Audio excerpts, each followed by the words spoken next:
going to introduce. Okay, I'm going to introduce you.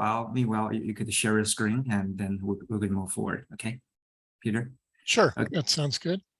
Okay. Good morning, good afternoon, good evening, everyone. Welcome to our webinar for the School of Earth Sciences, Zhejiang University. Today is our great honor and pleasure to have our speaker, Professor Peter Shearer, speaking with us. So Peter started his career at Yale University, where he got his undergraduate degree in geology or physics. And after that, he worked at the USGS at Menlo Park before he started a PhD at the Scripps Institution of Oceanography. And after that, Peter moved to Cambridge for a postdoc position before he rejoined Scripps. Until now, I guess almost more than 30 years. So Peter has worked on many fields in seismology, from imaging the Earth interior structure, like the 520 kilometers continuity, or the lithosphere, asthenosphere discontinuity. He also pioneered the back projection method to image the earthquake ruptures, and he has also been monitoring the different micro earthquakes in California.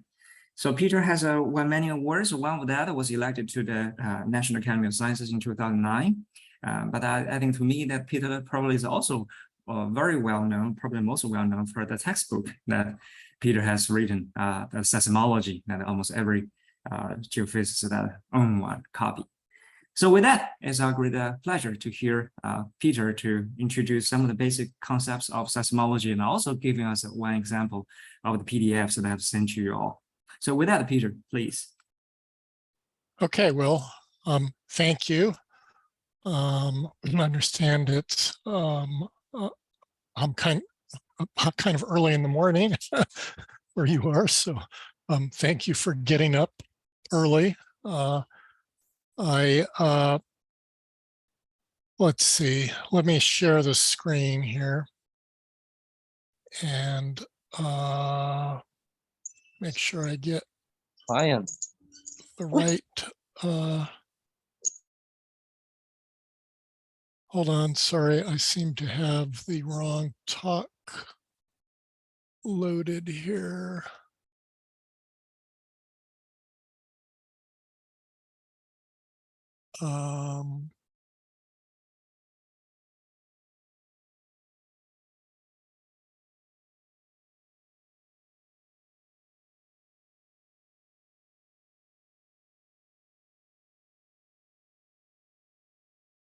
Okay, I think this is okay. You should see the title slide, right? Yeah, it is. Okay, right. Okay, well, there were a lot of things that that I could talk about. Some of them perhaps would have been of more interest, I don't know, but I decided to talk about what I've been working on the most the last few years, and this has to do with looking at the properties of earthquakes through analysis of the spectrum of their seismograms. So worked on this for a while with some students and postdocs at UC San Diego. So one of the reasons for this is that most earthquakes are small, and I guess that's kind of an obvious statement that follows from the power law of distribution of earthquake sizes. So for every magnitude 5 earthquake, there's about 10 magnitude 4s, about 100 magnitude 3s. So when you get down to the magnitude 0s, there's a lot of them.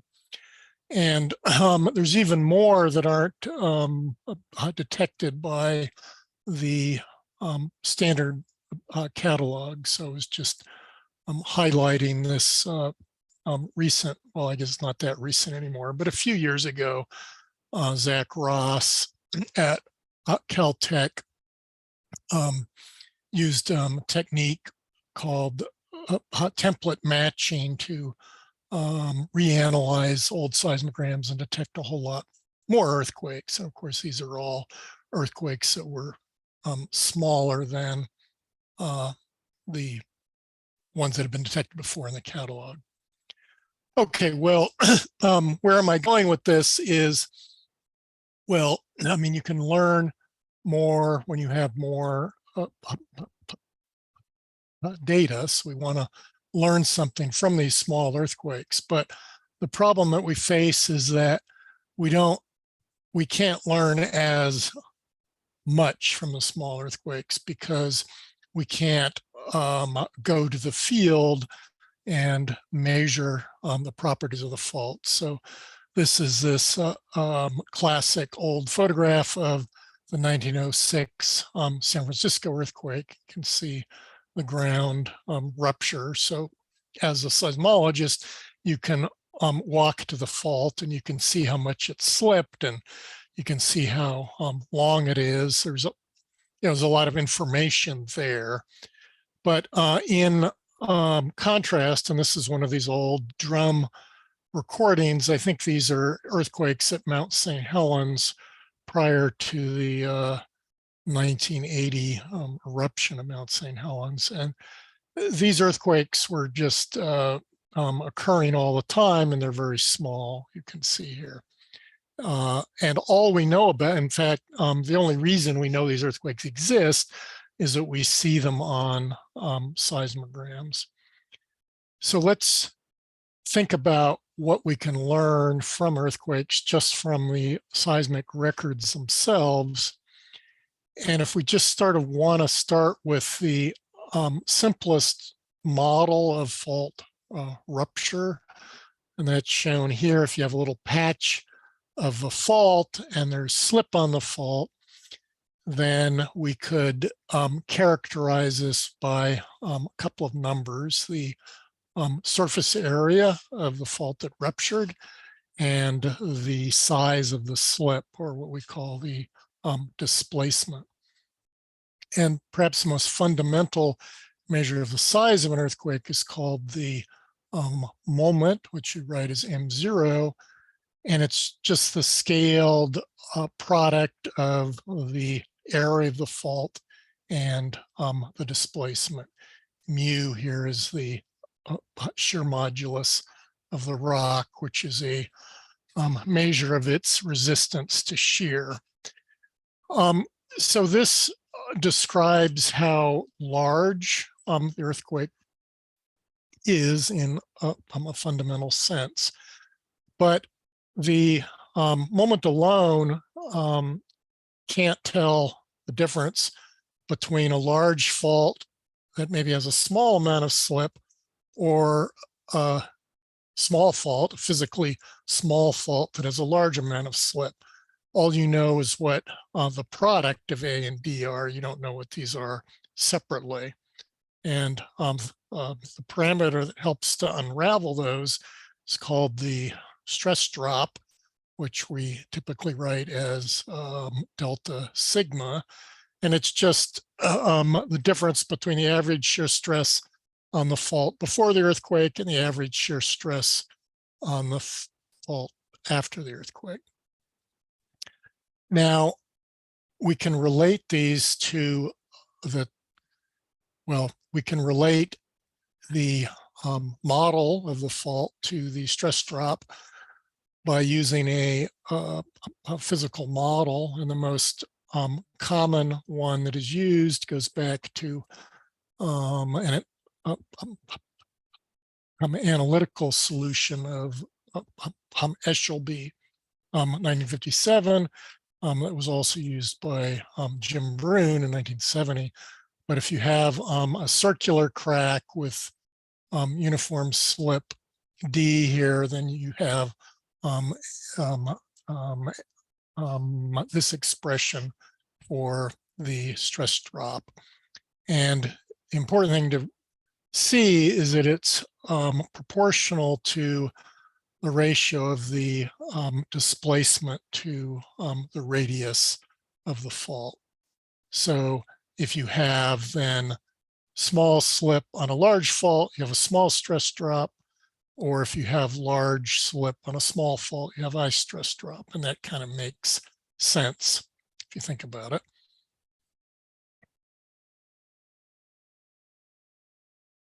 I'm trying to advance the slide, and for some reason, there it goes.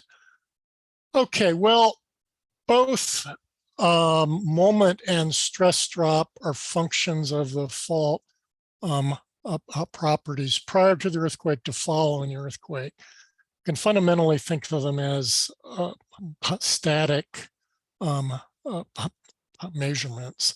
They're not really saying anything about what we call the dynamics of how the earthquake ruptured, how fast it moved, for example.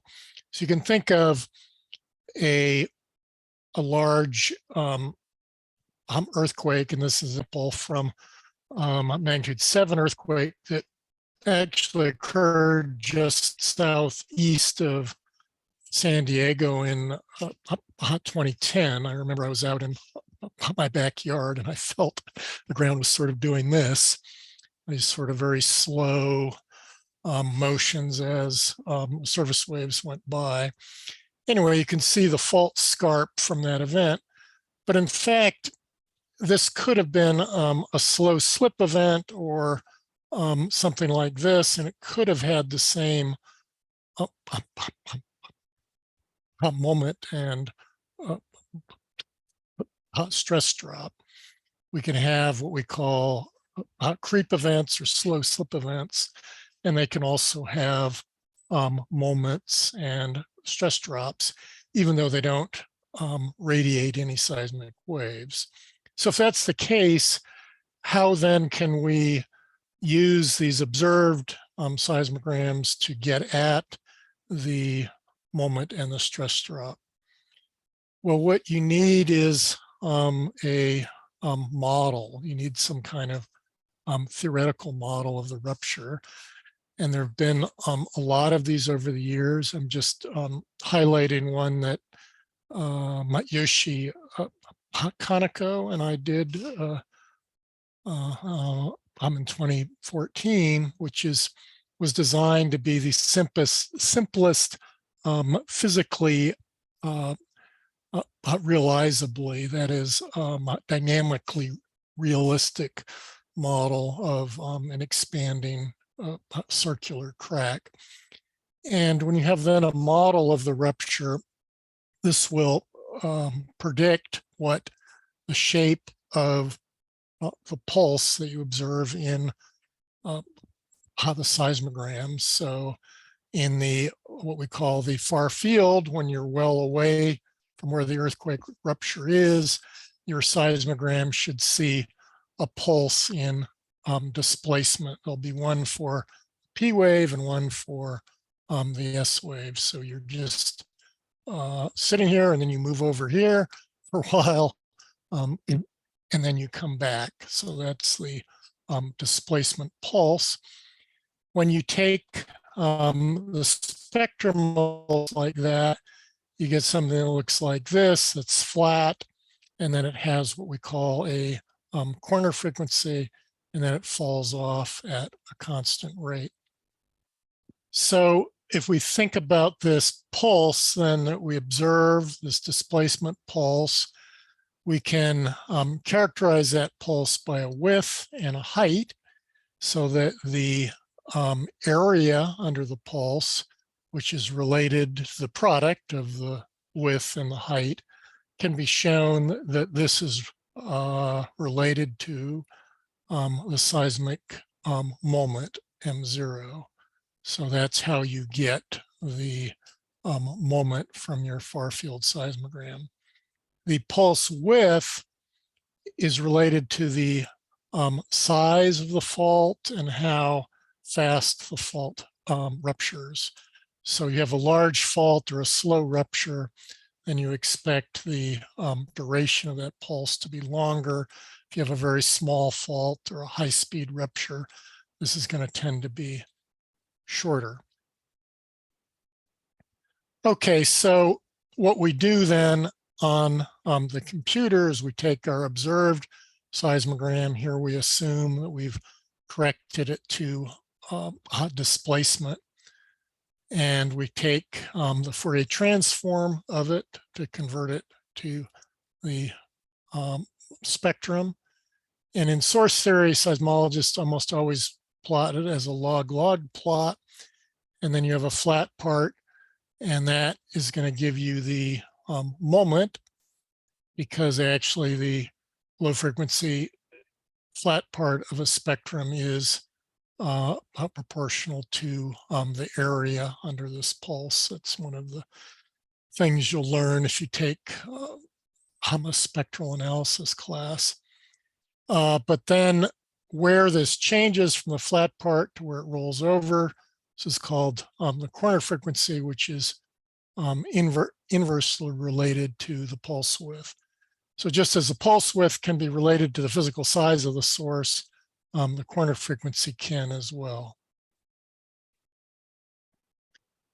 Okay, so this is a complicated slide, but the idea is to show then how you could get the stress drop from the observed spectrum. So we have our observed spectrum here. Now, one of the complications that I haven't talked about is that the spectral content of seismograms is also going to be affected by the path. That is, since you're not right at the source, the seismic waves have to travel through the earth, and they can lose energy as they travel. This is called attenuation, or Q often is used to describe this, and it's going to tend to remove the high frequencies.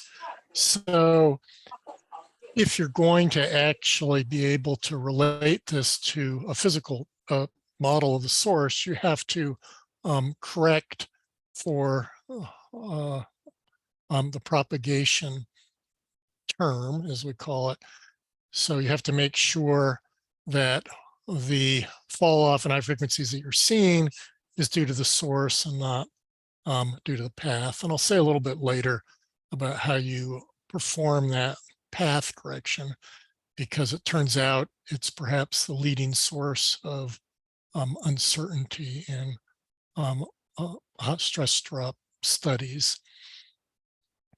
But if we assume that we have a measurement, and that's the black curve, which I've tried to draw with a few wiggles in it to show that it's real data and not some kind of idealized synthetic. What you then do is fit it with a theoretical curve, which is smooth in this case. And from that fit, you get what the corner frequency here is. And then you use somebody's model of the source to determine how that corner frequency is related to the radius of the fault, R. So this is not a direct measurement. You typically have to assume a rupture velocity for the earthquake. But the key is to obtain this R, because just if you remember a few slides ago, I was saying, well, if you know the moment, then you know the product of the area and the displacement, but you don't know those things separately.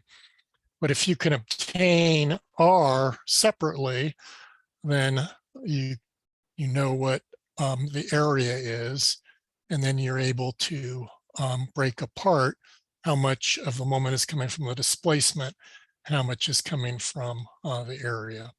Anyway, it's not hard to derive this relationship here, where you're relating the corner frequency to R. In this case, there's a constant K that is coming from somebody's model of the source. And then once you have R, you put that into the Eshelby equation to get the stress drop. However, in the Eshelby equation, the R is cubed. And this is one of the reasons there's a large amount of uncertainty in these stress drop estimates. Because if you have a factor of 2 uncertainty, say in the corner frequency, that translates to a factor of 2 uncertainty in R, and that gets cubed, and all of a sudden you have a factor of 8 uncertainty in the stress drop.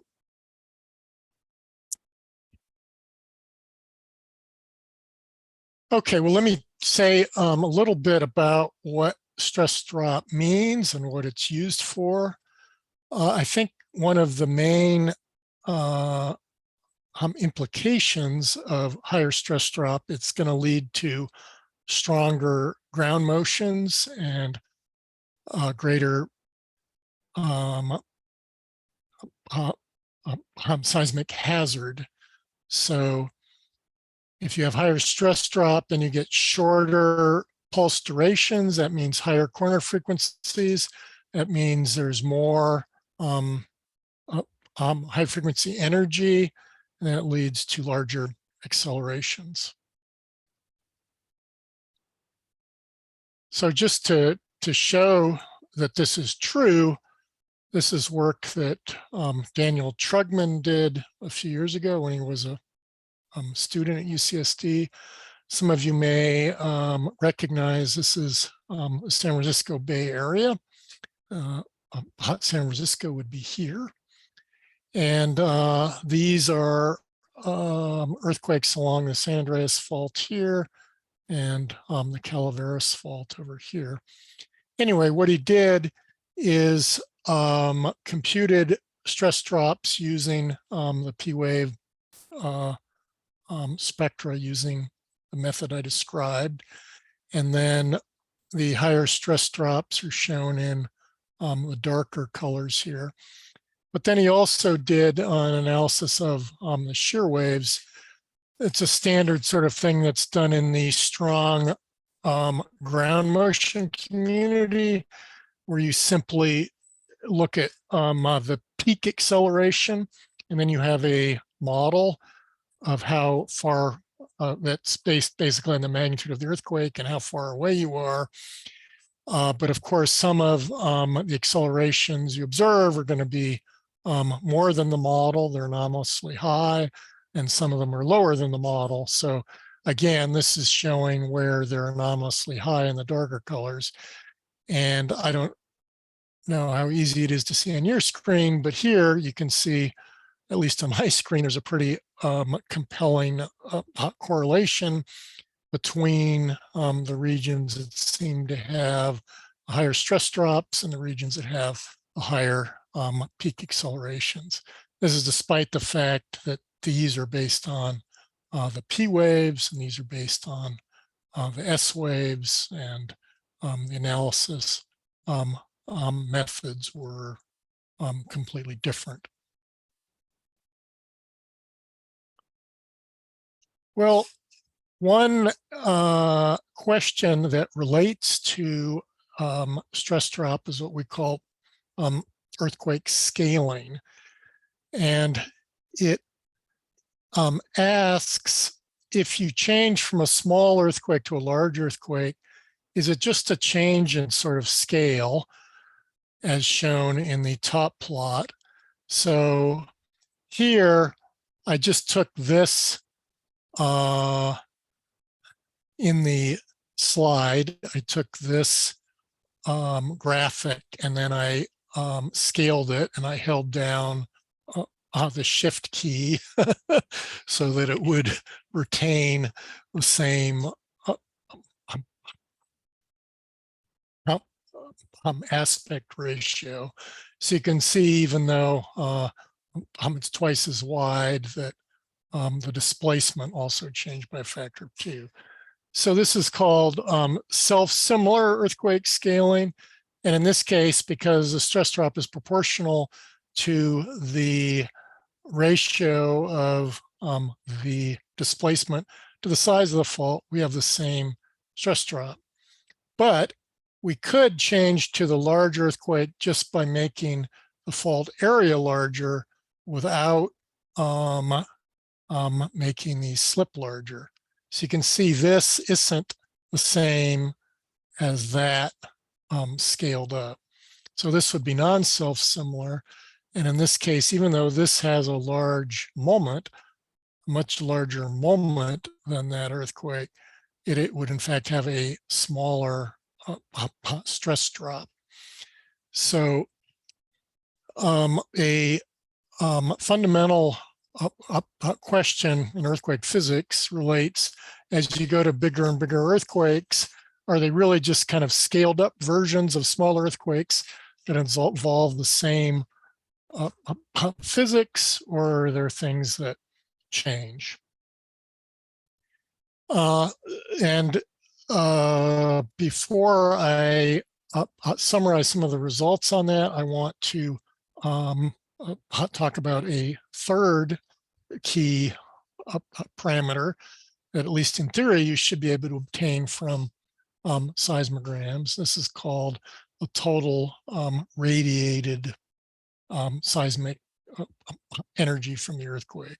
So of course you have an P waves and S waves, and those waves carry a certain amount of energy away from the source.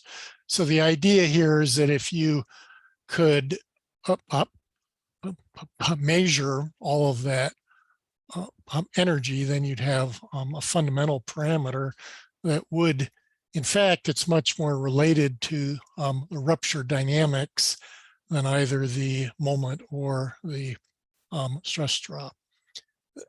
The problem with total radiated energy is it's hard to measure from the seismograms.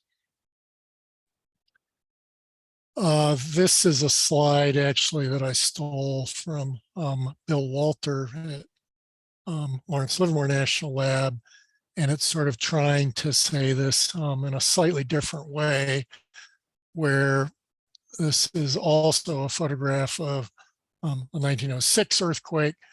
There are a lot of these famous photographs where you had a fence that, of course, was going like this, and the fault slipped like this. This is what we call a right lateral strike slip fault, because if you're standing on the near side of the fault and you look at the far side of the fault, it's moved to the right. And the San Andreas fault is a classic example of a right lateral strike slip fault.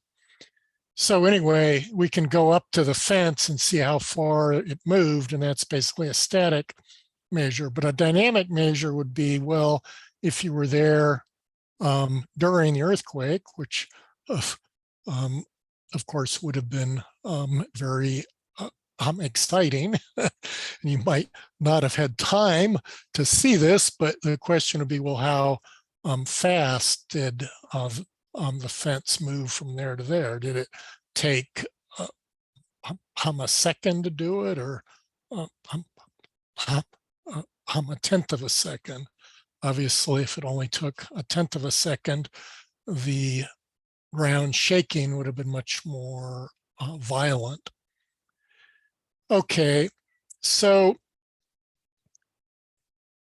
one of the ways we get at the dynamics is by looking at the seismic energy. But of course, large earthquakes are going to have more seismic energy than small earthquakes, so we need to scale it in some way. And the traditional way is to divide the seismic energy by the seismic moment. And this is often also scaled by mu, the shear modulus. And this defines this thing called the apparent stress. Now, the reason, let me say a little more about this. When you look at the studies that have been done of large global earthquakes. People have tried to estimate the total amount of seismic energy radiated by these earthquakes.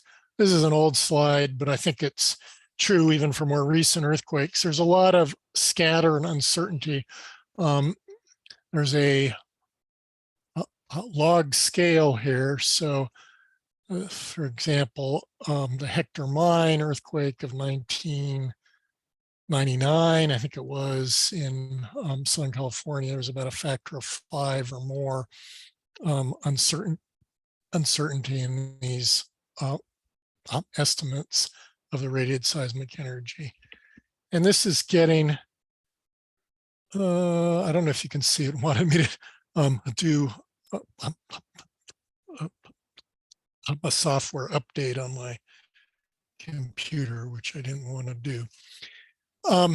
One of the reasons there's a lot of uncertainty to do with this is that most of the energy is at high frequencies, but often we're not able to observe at high frequencies.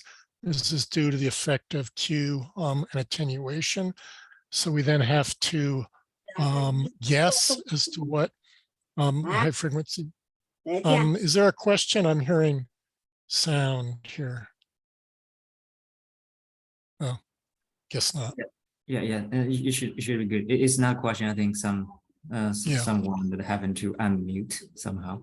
Okay. Well, anyway, I don't want to dwell on this too long. It's just that it's hard to measure the energy. The reason, however, that I wanted to talk about this is some of the results that relate to this question of scaling look at the seismic energy rather than the stress drop. So this was a classic paper by my colleague Rachel Abercrombie from 1995. She was looking at data from a borehole in Southern California, which had the advantage that it was a few kilometers down. So it was below a lot of the attenuation in the rock that removes the high frequencies. So she did a careful analysis of these data and obtained these red triangles. So she's plotting for individual earthquakes, her measurement of the seismic energy versus the seismic moment, and also plotting on here lines of constant apparent stress. And as you can see, there's sort of a trend where they suggest that the apparent stress goes up with seismic moment, and this suggests non-self-similar scaling. She related it to some results that Hiro Kanamori had obtained for larger earthquakes that apparently confirm the same trend. And not long following that, there was an analysis, Western US, that looked at a similar thing, apparent stress versus moment, and obtained where the apparent stress seems to grow with moment. It would grow as the 1/4 power. So these were studies that purported to show, argued that there was non-self-similar scaling, that apparent stress was going up for the larger earthquakes. However, there was a counter argument made a few years later by Ide and Barroza. This was a result was published in Geophysical Research Letters in 2001, and they took they tried to look at over over a very large range of moment. And here they're plotting the scaled, so this is log the seismic energy divided by moment. So if things were self-similar, then there should be no trend here. And that's essentially what they're arguing, is that for an incredibly huge range of earthquake sizes, going down to these really tiny events that are only seen in mines. They're like magnitude -3, you can see here. And then the Rachel Abercrombie study you can see is here, which if you've just looked at it by itself, you might say there was a trend, just as if you just looked at the Kanamori study by itself, you might say there was a trend. They argued that there was a problem with selection bias, that the way that these studies chose their data prevented them from actually finding results that were in these gray shaded triangles. So they argue, okay, well, if there had been events there and you remove them, then of course you're going to get a trend. But if you look at the big picture, there's no trend.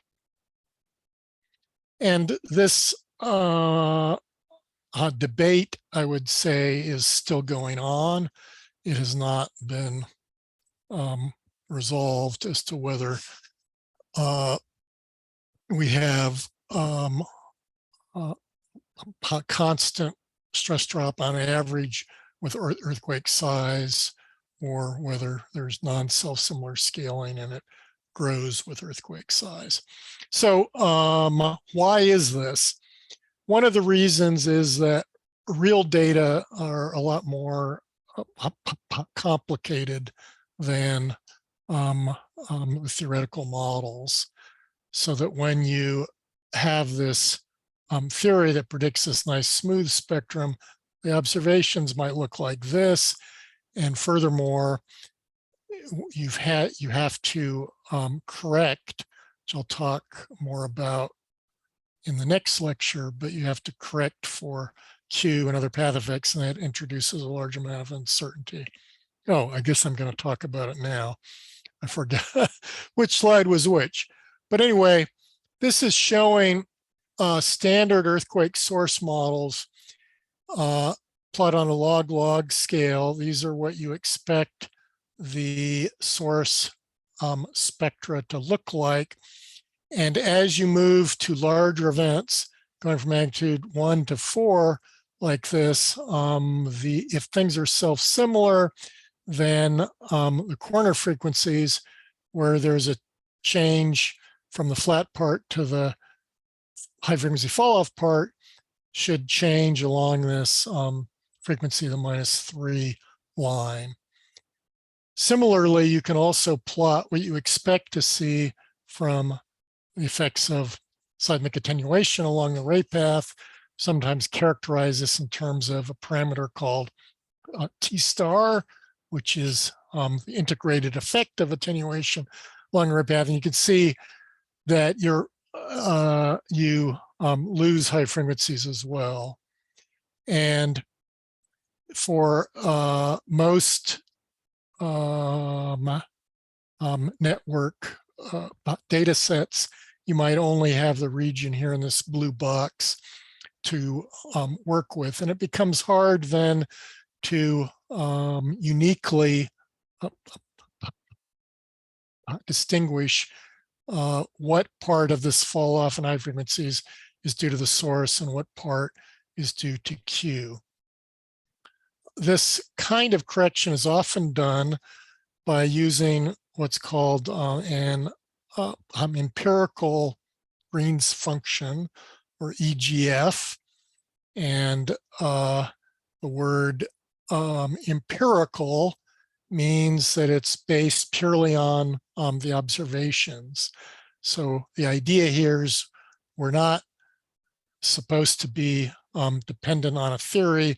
We're supposed to just figure it out from the observations. And then Green's function we use in seismology to describe how things change when you move from the source to the receiver. You can think of it as a response function, which we don't know typically. So a very common approach to this sort of analysis, empirical Green's function, you're trying to determine that Green's function just from the observations, is to find a small earthquake near the larger earthquake that you care about, and you assume that they're close enough that the path term is going to be the same, even though it's not exactly the same. As this gets closer and closer to that, the path gets closer and closer, and you just say, okay, we're going to assume they're the same. They're to the same station. And because the small earthquake will have a very flat spectrum between the dashed lines here, then when we see that it falls off like this, we know, oh, it's a small earthquake. It's not supposed to fall off like that. Then we know that fall off is due to Q. It's due to attenuation. It's due to the path term. So you can then add that back in, and you add it both to this one and to this one. You're going to turn this one back into the flat part, but then you're turning the larger one into what you think is the true source spectrum for the big event. Okay, I'm almost at my time limit. I just want to summarize a few things to motivate what I want to talk about next. The main thing is that stress drop studies have a huge amount of scatter in them. And we'd like to understand why there's so much scatter in them. And there's also the problem that when you look at stress drop studies from one group versus another, they don't always agree that well. And of course, that's very troubling in science. You should be able to reproduce your results. This is a map of that I did a number of years ago of small earthquake stress drops from P-wave spectra in Southern California. Blues are high stress drops, reds are low stress drops. And one of the main features that you see here is, even though there's a lot of scatter, here it's mostly blue and here it's mostly red. So that suggests there's more high frequency radiation from these earthquakes than those earthquakes. Now, if that's real, you know, that's certainly important, but can we be sure it's not some kind of artifact? Because I mentioned there's this uncertainty in determining the path correction. How can we be sure that it's not some kind of path effect that we've neglected? And if it is real, then well, why? Why should that be the case? This is to highlight that there is a lot of scatter. So this is on a log plot. It's just showing the number of earthquakes at different stress drops. It's a histogram. So it ranges from maybe 0.1 to 20. There's a more than 2 order of magnitude, more than a factor of 100 change in these stress drops. Is that real, or is that observational error? And this was work I started to collaborate with Rachel Abercrombie a number of years ago to try to sort out these issues. And we compared her results from 1995 with my more recent results.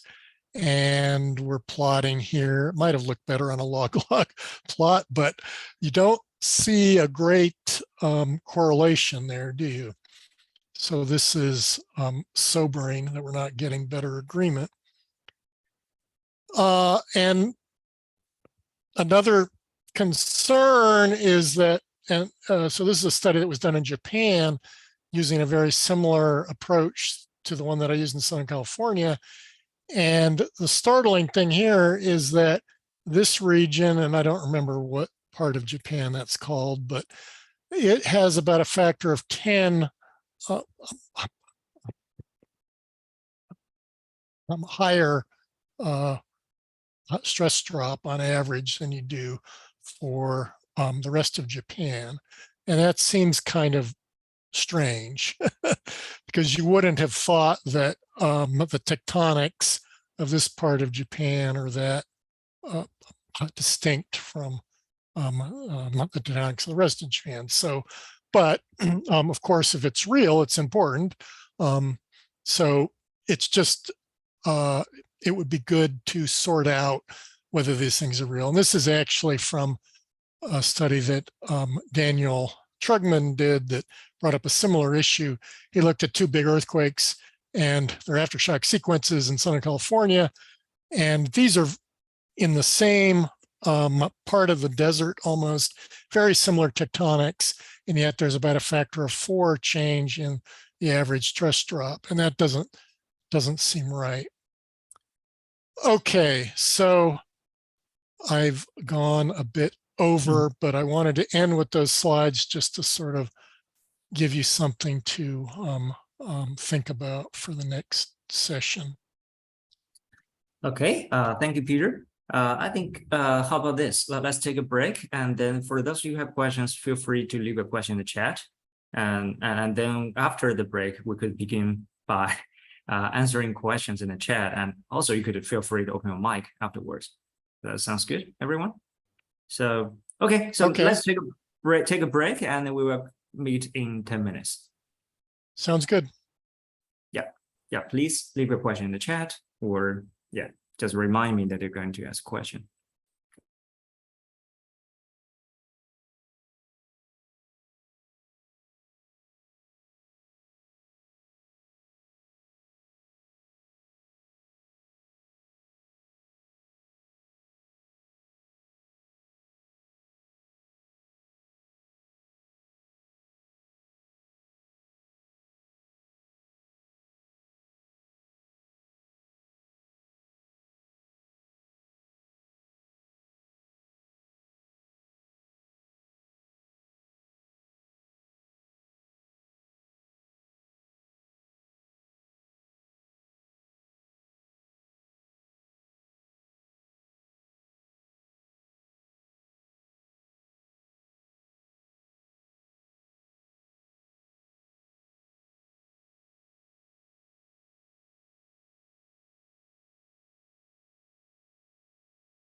Hi, Peter. Actually, your talk is very clear. Not only you have very, like the talk has logic, also you speak slowly and you pause, and it's perfect for Okay, non-native well, speakers. good, because I Uh, pause sometimes because I'm, mm, uh, uh, um, see, like right there, I'm having what mm, we call a block. So there's a little mm, bit mm. of a delay there. But anyway, I'm glad Yeah, it's that it perfect. works to my advantage in this Yeah, situation. exactly. Because you leave several seconds for students to digest what they have to talk Yes. about. So Okay. that's perfect. Okay, so now is the questions from our participants. So we have some students asking questions in the chat. I'm going to read the question so that everyone could hear it. So it's so the student Yi Qingzhu is asking that having heard of extensive studies on seismic stress drop, and we have gained a better understanding of earthquakes. So where do you think this kind of research on seismic stress drop can be applied? I mean, I think it's quite large still, the area in which it can be applied on. I mean, if you look at the literature, there's stress drop studies all over the place, from uh, induced earthquakes in the Midwest to subduction zone earthquakes. I mean, it's really fundamental to seismology. And, I don't, so it's fundamental to the study of earthquakes. So wherever there are earthquakes, there are going to be people doing stress drop studies. I don't know if there have been any on Mars yet, from InSight data, but I suspect that there will be. So anyway, it's a very, very large area in which one can apply these studies. Okay, so that's another question from Yuting Wang, and asking, the student said that I read your article and noticed that you mentioned we do not observe any strong dependence of stress drop on source depth, although it is difficult to isolate the issue of depth dependence from lateral stress drop variations. So his question that in your opinion, what might be the reason that there is no strong dependence between stress drop and the source depth? So yeah, that's an interesting questions. I think one would turn around and ask, well, why would one think that there should be an increase, for example, in stress drop with depth? And I think the reason that would come to mind is we know that the normal stress, the hydrostatic stress, grows with depth in the earth, so that when you're down at 10 or 20 kilometers, there's a lot more force on the faults pushing them together than when you're near the surface. So you might then think that the stress drop, the change in stress during earthquake, is going to be in some sense related to that. And if you then don't see a change in stress drop with depth, then that would contradict that. And I think one of the things that already sort of contradicts that to some extent is the fact that the stress drops generally aren't as large as you would predict just from sort of standard mechanics point of view. There's this thing that goes by many names, but some people have called it the heat flow paradox, which is that the amount of frictional heating that is released on faults is not as high as it would be thought that it should be, based on the coefficient of friction and the normal force. So I've started to go off. I've started to go off here on a bit of a tangent, but I guess what I'm saying is that the mechanics of the way earthquakes work, in other words, what causes fault ruptures to start and stop, involve dynamical effects that may not be related to the normal force on the fault, which is the thing that you think should be controlling things if you think that the depth should be the controlling factor. And if that didn't seem that well thought through, is probably because I think there still is a lot of confusion as to whether stress drop does change with depth, and whether it should change with depth. Okay, so anyone to ask questions and to open the mic? Okay, so there's another question in the chat. So another question from Wei Chen, and it's asking that as your lecture talks about the searching for small earthquakes in Southern California, I wondered, could some of the modern analytical tools such as the neural networks can be used in the research and predicting earthquakes? Yes, there certainly has been a lot of work in the last 5 years. I would say it's really taken off, the use of machine learning or AI or whatever you want to call it, where seismologists have used these large training data sets, where if you've run a seismic network for a long time, and you have a lot of seismograms that have already been processed, and there's a lot of earthquakes detected, a lot of seismic phases.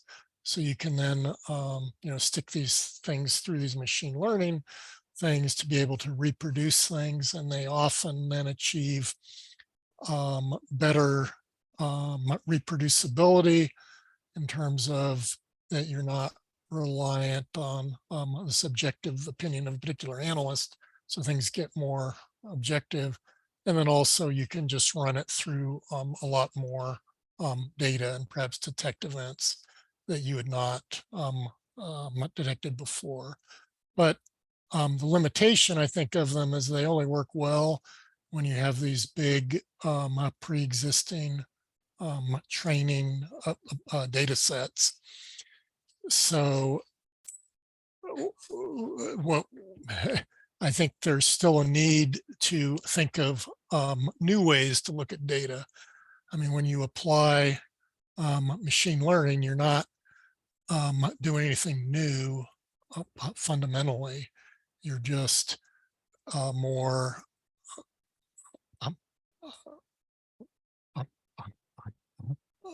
efficiently doing the same sort of processing that's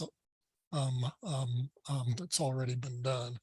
But certainly from a computational point of view and the data processing point of view, it has a lot of advantages. Okay, another short question is about the role of seismic stress drop for earthquake prediction. So what is the role of seismic drop in earthquake prediction, from your opinion? It's not clear that it has any role. I mean, as most of you I'm sure know, the field of earthquake prediction is a very fraught one, if you know that English word, that there's been a lot of work, over the years. It hasn't held up. And so we have to be very careful when we start talking about being able to predict earthquakes. Stress drop is a measurement that you make of earthquakes. One of the ways that it might be useful is looking at foreshock sequences that are observed prior to some earthquakes. But the problem with using foreshock sequences for earthquake prediction is you only know for sure it's a foreshock sequence when the large event occurs, because there are many examples of swarms or small earthquake sequences that start and stop, and then there's not a large earthquake. So since you asked, I guess the only example I could think of where stress drop might be useful for earthquake prediction is if there's something in foreshock sequence stress drops that is distinct from swarm earthquake stress drops, then you would have a tool that might then allow you to say, okay, this is a foreshock sequence rather than a swarm. So we need to be more concerned about there being a large earthquake. Okay. Actually, I have a quick question. It's pretty short. So, Peter, if the geophysics community could, I say, really reveal the mechanisms of earthquakes and precisely predict earthquakes, large or small, do you think that will worth a Nobel Prize? I don't know about that. I know that there's no Nobel Prize in the earth sciences, which I've always thought was a blessing, because it makes us less competitive with each other, maybe. As some of the things that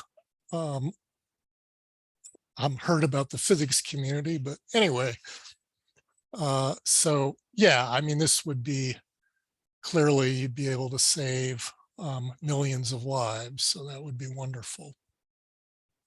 If we could do that. Okay, so let's move to the second part of the lecture, and then it's more advanced part to show some of the recent research progress from Peter Shearer's group. And Peter, could you share your screen?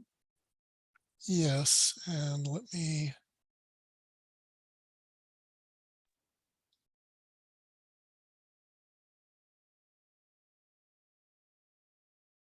Do you see that okay? Yes, good. It says possible sources of scatter there. Okay. All right. So one of the questions was, why is there so much scatter in the stress drop, delta sigma? And we could think of various things. Maybe people don't use the same kind of methods. Maybe they're using not the same theoretical rupture models. Maybe they're not sampling the entire focal sphere. Or maybe, as I mentioned a few times, there's uncertainties in path and Q corrections.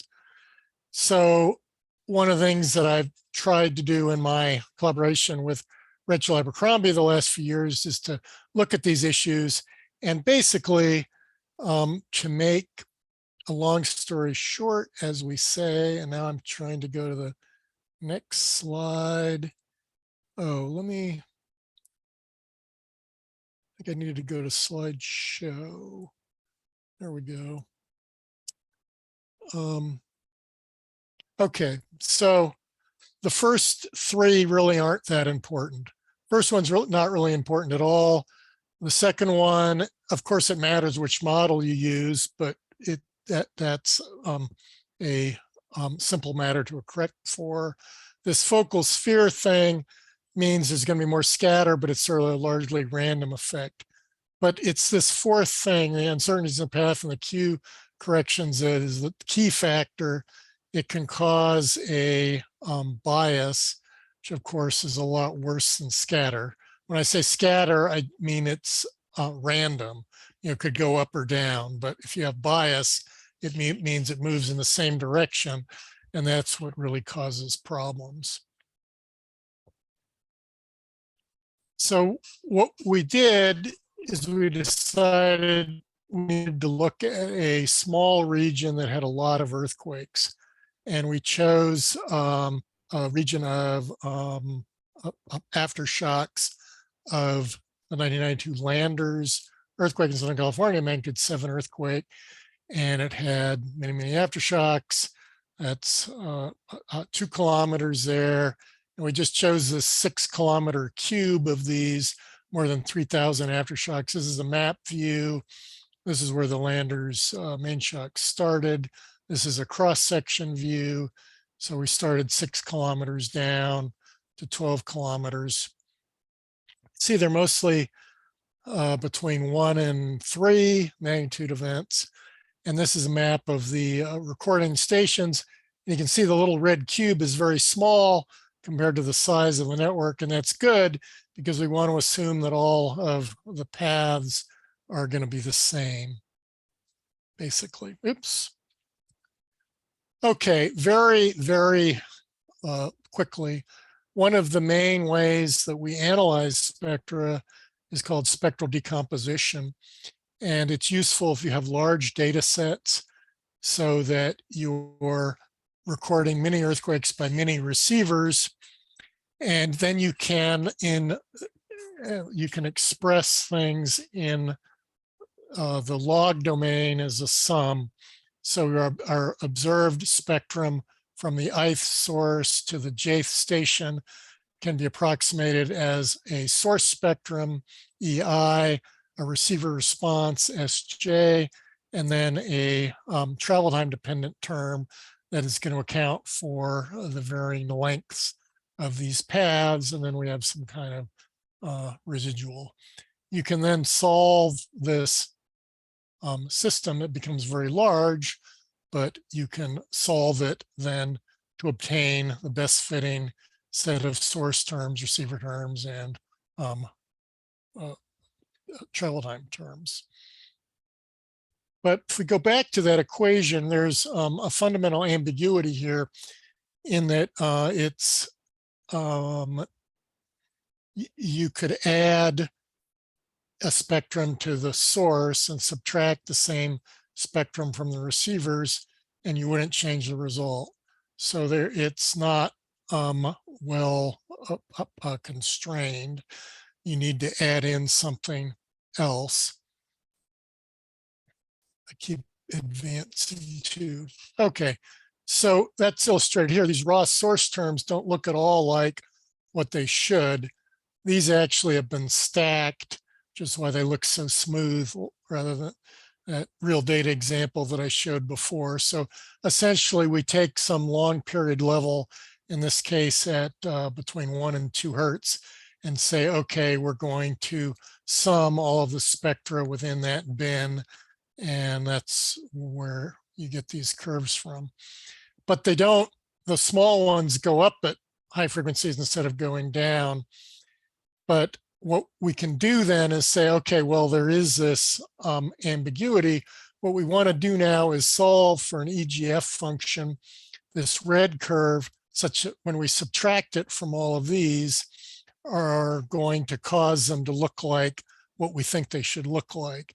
In this case, the theoretical model shown by the dashed lines.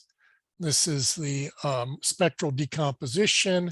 And then we actually started calling this the empirical correction spectrum, ECS, instead of EGF, because people were getting confused between the EGF that I talked about before and this, which really isn't the same thing. But this is an old slide, so that's why I still call it an EGF. Okay, but what I did not realize when I wrote the 2006 paper that I showed some results from is that fundamentally this process that I showed here of determining the ECS, EGF, whatever you want to call it, and the fit is not well constrained. There's too many free parameters actually. So you can obtain very similar fits to the data, which are shown by these solid lines. The dashed lines are the theoretical fits. And even though the RMS will change a fair bit, you'd be hard pressed when you just look at each of these to say that the fit is that bad.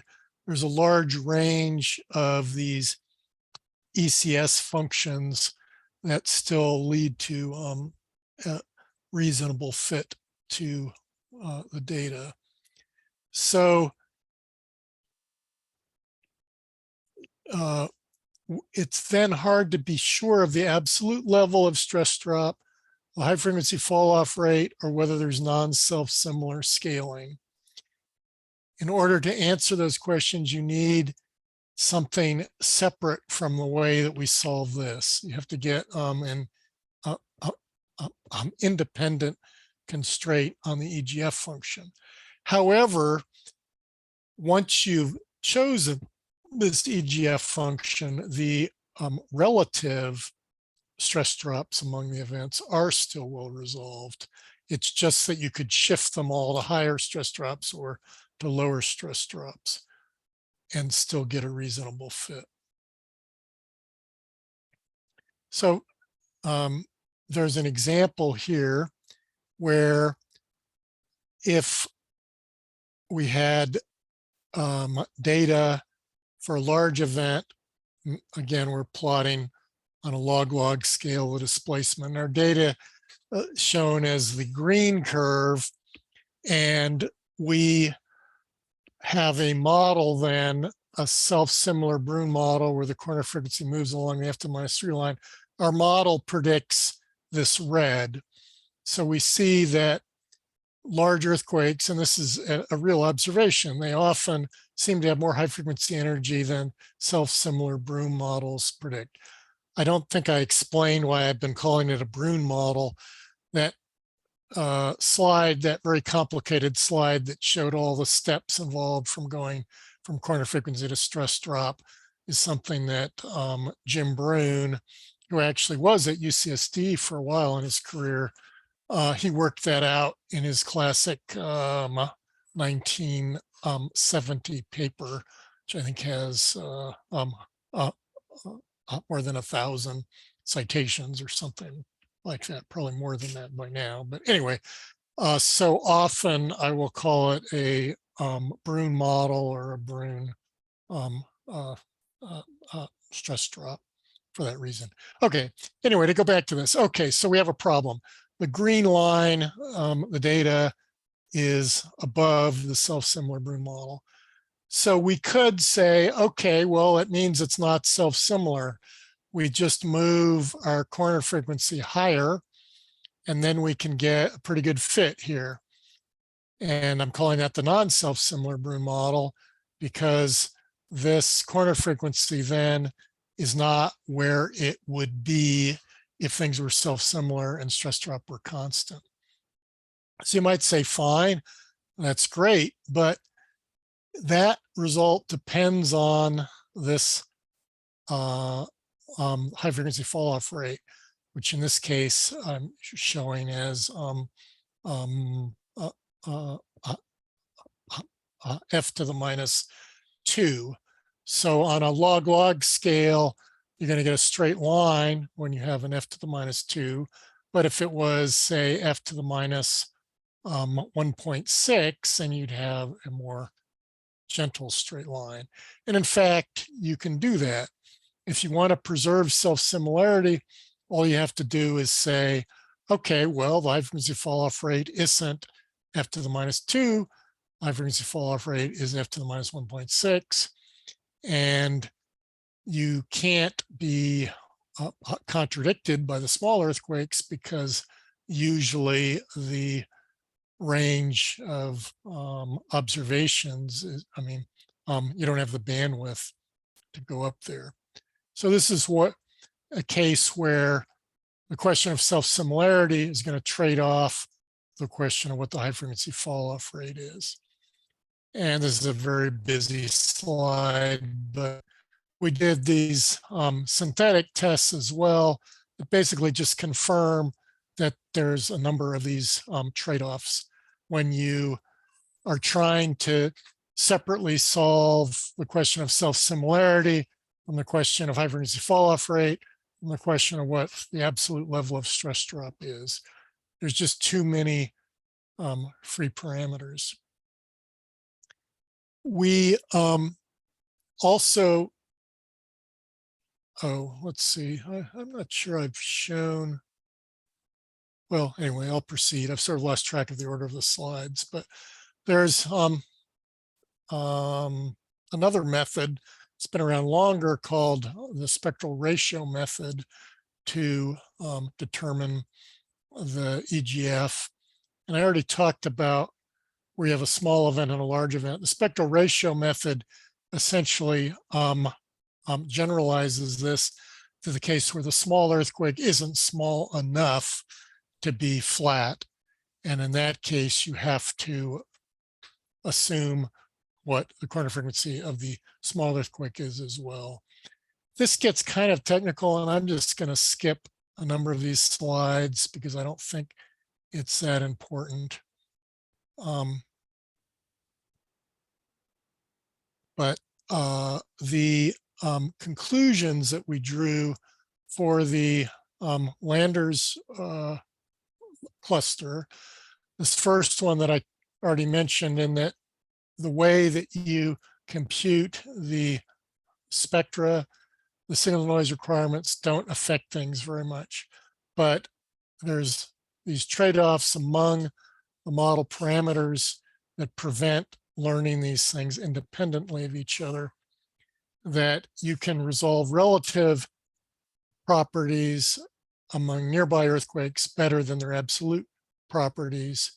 The thing that I didn't talk about was when you do the spectral ratio fits, the problem is that when you allow the smaller event corner frequencies to freely vary, you cause a lot of the same uncertainties that the spectral decomposition method is plagued with.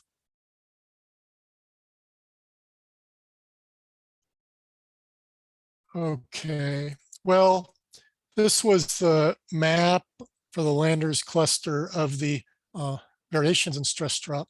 There's a lot of scatter that you see here, but one of the things we looked at, this box on average has lower stress drops, and this box on average has higher stress drops.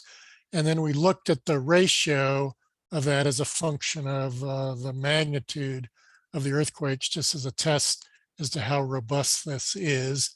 We found that that was approximately constant, which suggests is a real effect. But the problem is that the absolute stress drop, we know these are lower stress drop than these, but we don't know if these actually are around 10, or maybe they're 20, or maybe they're 5. These are always less, but the absolute level is poorly constrained. When we did our little test box, we had the advantage that the path term could be assumed to be 0. But what we really want to know, well, is it true that this has higher stress drops than this? And we certainly can't assume that the path term is the same here as it is here. So what do we want to do about that? And also this problem that you can't uniquely resolve the parameter trade-offs in the spectral analysis.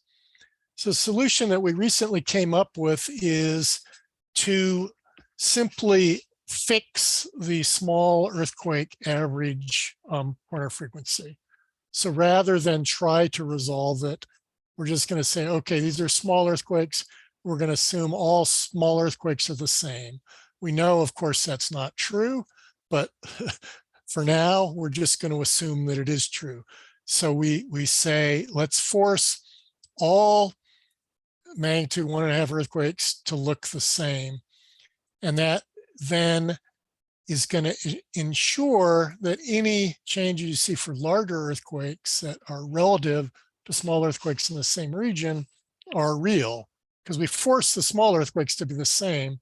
And if the large earthquakes then are different, then it must be a source effect. It can't be a path effect because they're in the same place, and we assumed that the small earthquakes are all the same. So let me explain this a little better. But first, you might question, well, why choose 30 hertz as the corner frequency at magnitude 1.5? And this gets back to that paper that Rachel Abercrombie wrote in 1995. So at least in Southern California, I think our best and least potentially biased measurement of small earthquakes still comes from this deep borehole. There hasn't been an experiment like this since. This was back in the early 1990s, I guess it was, and they drilled in solid granite near the San Andreas Fault and got below the very surface attenuating region. And there's a lot of scatter here, but for the P waves, the black circles at about magnitude 1.5, you can see 30 hertz is a reasonable measure. If you changed it, you would shift all the earthquakes to higher or lower corner frequencies, but the relative differences would still be the same. Let me walk you through how this then works for a single target earthquake. So we do our spectral decomposition, like I explained, and we now have a target event source term, and say it looks like this. We search for magnitude 1.5 earthquakes near that are within 5 kilometers horizontally and 2 kilometers in depth. We chose a finer depth spacing because certainly Q and attenuation, almost any property changes more rapidly with depth than horizontally. So it makes sense to require that they have more similar depths than horizontal position. So in this case, we found 14 of these smaller events. And then we said, okay, these black source event terms should look like the red curves. Those are the predicted Bruin spectrum for the magnitude 1.5 calibration events. So we then take the difference between each of the black curves and the red curves and take their log average. And that gives us the ECS function that is the dashed green line, which is in this case unsmoothed. We don't expect any real ECS to be so irregular, so we apply a smoother to it. And that ECS you see is a smooth green line. And that, if we subtracted from the calibration event terms, would make them look pretty much like this. But what we do now is subtract it from our target event, and that gives us our ECS corrected source term. So that's the approach. And once you have this, then you can go ahead and fit that with a Bruin spectrum, get the corner frequency, estimate, stress drop, do all that stuff. And this is the result. This is a map similar to what you saw from the 2006 study, but actually the data are more recent now. I'm using the same color scheme. One of the things you'll notice is the stress drops are much more than they were in the earlier study. And we think this is real. It's just that we have a better idea of these trade-offs now and that we have a better handle on the absolute stress. The blue that I'd pointed out before is still here and the red is still here though. So this is reassuring because in this case, there's no way this is a path effect.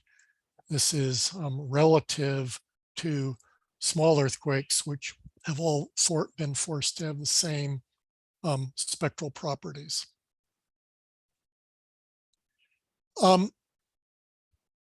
So I think perhaps to me anyway, a more important question than the scaling question, which I think has really dominated a lot of people working in stress drop. To me, a more important question at this point is why we have these substantial spatial variations in stress drop. So although I've been calling it stress drop, the fundamental observation is that some earthquakes of the same size, the same moment, radiate more high frequency energy than others. The reason that I actually like the color scheme of blue for high stress drop and red for low stress drop is it's related to whether it's a blue spectrum or a red spectrum. Blue spectra have high frequency energy, and that's what's going on. That in fact, the fact that this radiates more high frequency energy doesn't necessarily mean they're higher stress drop. It could be that they have higher rupture velocity, for example. It's only when you put in a theoretical rupture model with fixed rupture velocity that it translates into stress drop differences, or it could be rupture complexity differences.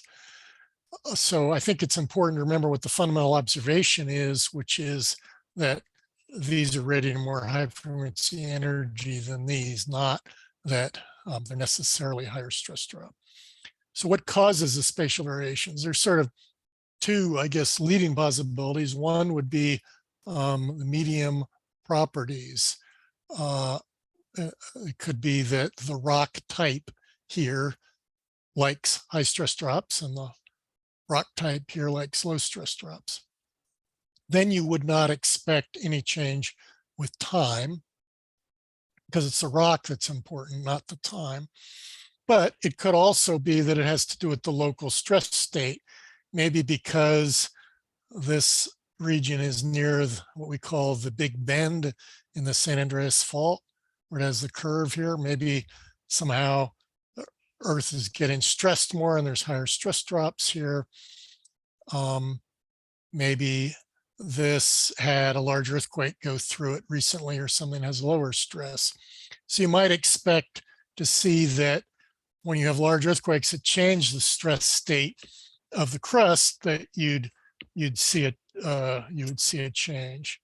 Now, I don't think this question has really been answered, but a student of mine, well, she was a student back a long time ago, Bettina Allman, did a study of the Parkfield region, which is a famous region in Central California that had a magnitude 6 earthquake in 2004, and she compared the stress drops before and after that earthquake, and it seemed like they were unchanged, which suggests that it would be medium properties rather than the stress state that's affecting the stress drop. Okay, so I think this is my last slide. There's a lot more in the paper. You have time to read that, but the take-home messages are that there's large uncertainties in spectral analyses for absolute earthquake properties. Relative differences among quake spectra are measured most reliably by assuming a fixed model for the small earthquakes. When we applied this, it confirms that there are spatial variations in high frequency radiation from earthquakes. I think this is important and it's not well understood. We need to understand why there are spatial variations in high frequency radiation. Ultimately, we can reduce the uncertainties by adopting a more deterministic approach. I mean, the reason that people use these empirical approaches is they don't know what Q is. They don't know what seismic attenuation in the crust is. So they have to attempt to solve for it using the same seismic data that they're using to look at the source. But that just allows too many free parameters. So I think we have to get to more physically based models where we will be solving both for the earthquake source and its properties and the properties of the path term, where we will need to understand what the attenuation structure of the crust is. And this is a hard problem because most of that path term, the uncertain attenuation, comes from a very, very shallow part of the crust. So it's hard to actually invert for that, at least with the types of data sets that we have now. But I think this is an important goal. And I will stop there.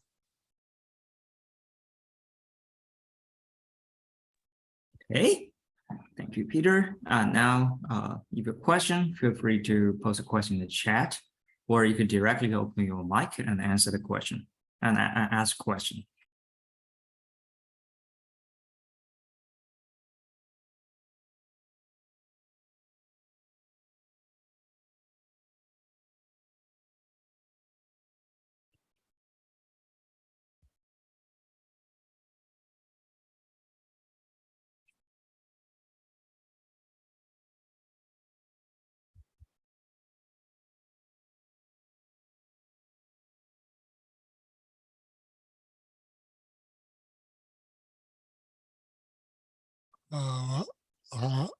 Maybe they're hungry for breakfast. Have you had breakfast yet? Anybody? Yes, no? I don't know. Maybe they have breakfast during your talk. I think that's a good thing for webinar is that in a real Yes. room, people will never do Yes. that. Yeah, for a webinar, Perhaps. that's the advantage.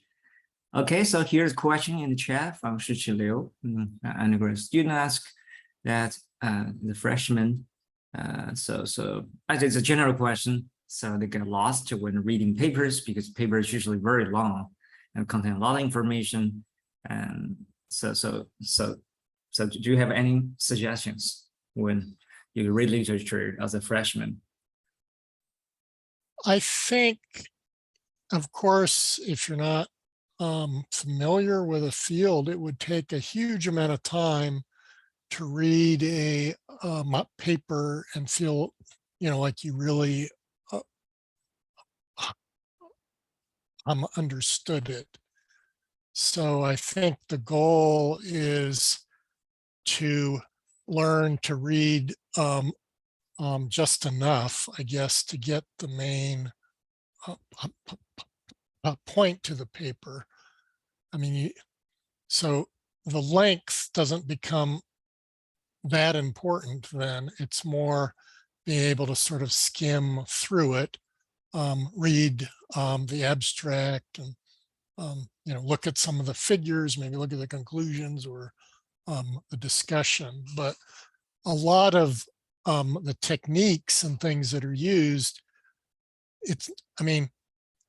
the time, if you ever do your own research, then yes, of course, you have to read some of the key papers and go through them so that, you really understand all the steps, and you have to look up, to figure things out. And that takes a lot of time. But if you're a student, you're just trying to learn about something, then I think it's more important to be broad at that point and just trying to understand the concept, I guess. I should say it depends upon the paper. I'm just thinking of a lot of the papers in my own field, and honestly, most practicing scientists, the only time we ever read papers in a lot of detail is when we're asked to review a paper. It's not something people do. I mean, we probably should do it more, but it's very time consuming. So it's more important to just sort of, skim the titles and skim the abstracts and have a sense of the things that are going on. And that takes time to develop.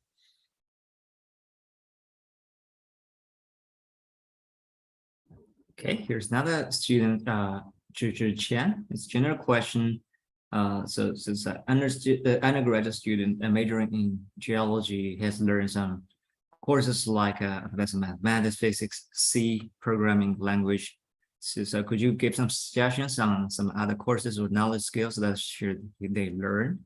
The more advanced mathematical knowledge or coding in order to be well equipped for future science research?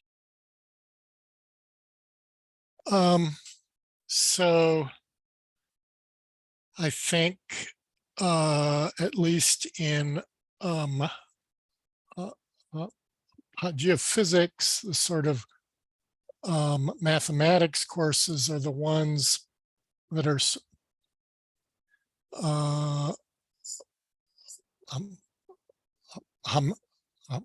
mathematical methods, a physics kind of class that go into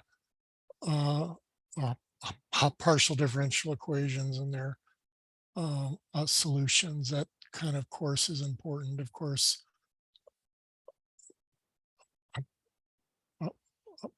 Complex numbers are important. Linear algebra, important to have a course in linear algebra. But really advanced mathematics, no, you don't need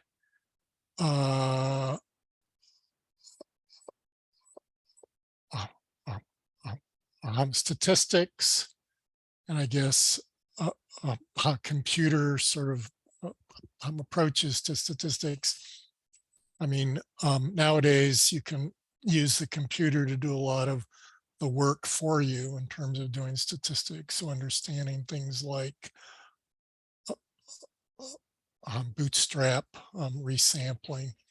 I don't know if they have courses in that. Presumably it's part of some of the statistics or computing curriculum.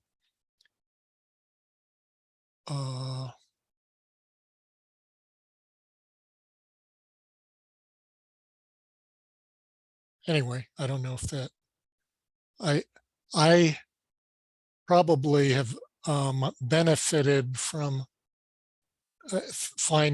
writing computer code fun. So if you find it fun to write computer code, just find, fun things to do, you can think of, it'd be fun to make a plot of that. And, those are the sorts of skills that, they don't seem like work, but you will learn a lot along the way, just doing fun things on the computer.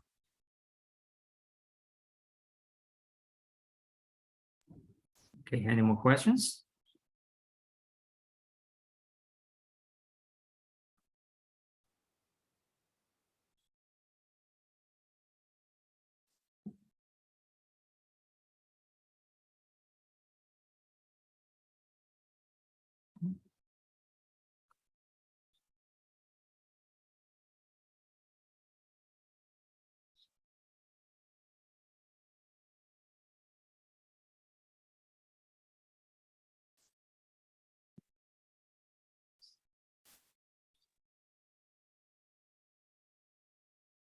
Okay, with that, let's thank our speaker again for giving the talk, and thanks everyone for your participation. So I think that's the very last lecture of this lecture series in our summer school, online summer school at the Zhejiang University School of Earth Sciences. Okay, thanks everyone. Thank you, Peter. Okay, thank you. Thank you for coming. Have a good day. You too, bye-bye. All right, bye-bye.